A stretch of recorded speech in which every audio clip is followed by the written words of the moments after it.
আপনারা তো খুব বলেন ঘাড় মে ঘুষকে মারা, ঘাড় মে ঘুষকে মারা। আমি বিজেপির সভা মঞ্চে যাব, আমাকে সময় জানান। আপনি তথ্য নিয়ে আসুন, আমি তথ্য নিয়ে যাব। 4 বছরে গরিব মানুষের বাড়ির ক পয়সা ছেড়েছেন? এই অমিত শাহ যোগী আদিত্যনাথকে বলবো পরের বার বাংলায় এলে শ্বেতপত্রটা হাতে করে নিয়ে আসবেন, আর আমাকে 1 ঘন্টা সময় দেবেন, আমি আপনার মঞ্চে দেব। আপনারা তো খুব বলেন ঘাড় মে ঘুষকে মারা, ঘাড় মে ঘুষকে মারা। আমি বিজেপির সভা মঞ্চে যাব, আমাকে সময় জানান। আপনি তথ্য নিয়ে আসুন, আমি তথ্য নিয়ে যাব।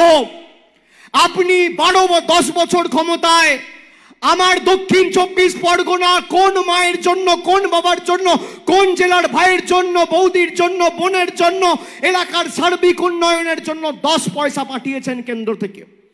আর 13 বছরে আমাদের মুখ্যমন্ত্রী কি করেছে? একদিকে আমি আমার রিপোর্ট কার্ড নিয়ে যাব, একদিকে আপনারা আপনার রিপোর্ট কার্ড নিয়ে আসুন। তথ্য পরিসংখ্যানের সামনে মানুষকে সাক্ষী রেখে লড়াই হোক।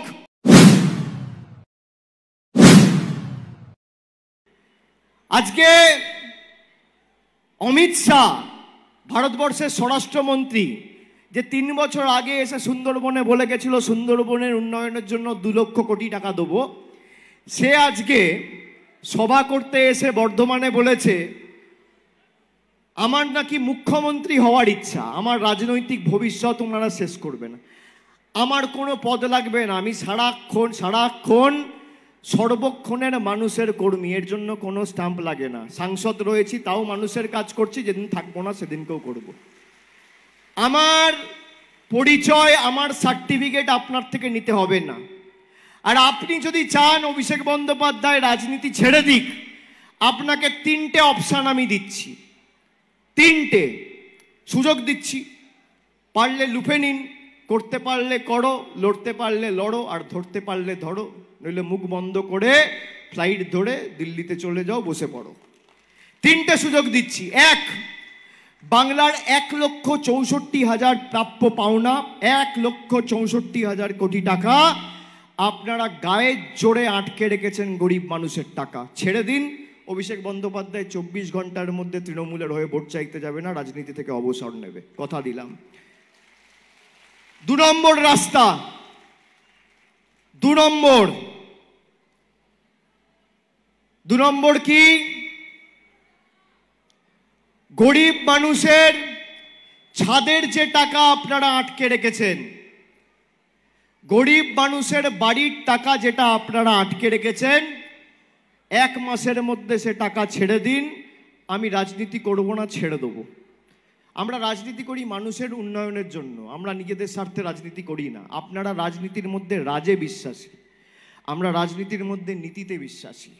আপনারা ইডি রাজ, গরিব খেদাও রাজ, শ্রমিক শোষণ করো রাজ, এজেন্সি রাজ, গরিব মানুষকে লাঞ্ছিত করার রাজ, শ্রমিককে বঞ্চিত করার রাজে বিশ্বাস করেন। আর আমাদের সরকার গরিব মানুষের হাতে অর্থ তুলে দিয়ে, মানুষকে বিনামূল্যে রেশন দিয়ে, লক্ষ্মীর ভাণ্ডার দিয়ে, কন্যাশ্রী দিয়ে, রূপশ্রী দিয়ে উন্নয়নের নীতিকে নতুনভাবে মানুষের কাছে পৌঁছে দিয়ে নীতিতে বিশ্বাস করে, আদর্শে বিশ্বাস করে। আমরা রাজে বিশ্বাস করি না।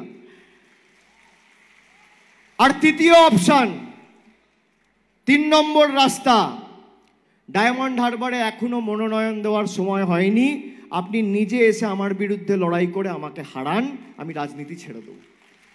3টে আপনাকে রাস্তা দিয়ে গেলাম।